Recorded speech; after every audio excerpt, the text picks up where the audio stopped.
Hi there, I'm going to tell you a bit about what's going on in northeast Nigeria. The conflict between the Nigerian military and the group Boko Haram has been ongoing for about 8 years now. It began in Borno State, spread across the northeast of the country, and spilled over into neighboring countries. So how many people have been affected by this conflict? More than 2 million people have been forced to flee their homes. Thousands have died in the fighting, and even more than that by malnutrition, malaria, and measles.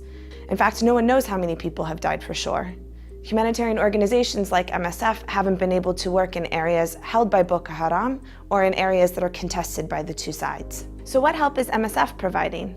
Today, MSF is working in 11 towns in Borno State.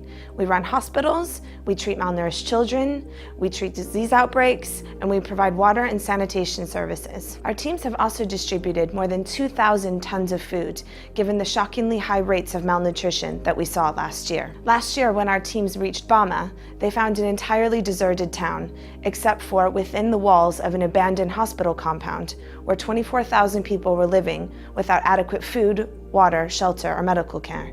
39% of the children screened had the most severe form of malnutrition. So why were people so malnourished? The war destroyed farmland and infrastructure. The military sought to cut off resources and funding to Boko Haram, who in turn robbed villages for food and supplies. People could not go out to farm or to fish or to sell their goods in the market and went hungry as a result. So has the situation improved at all?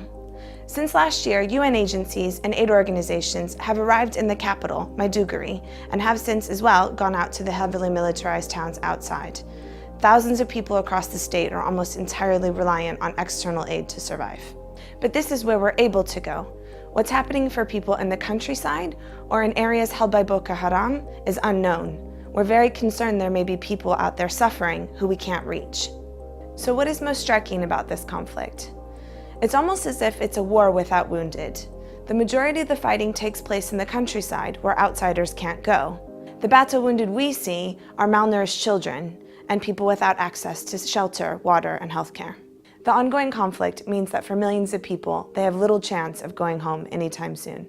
Providing them with life-saving assistance remains as important as ever.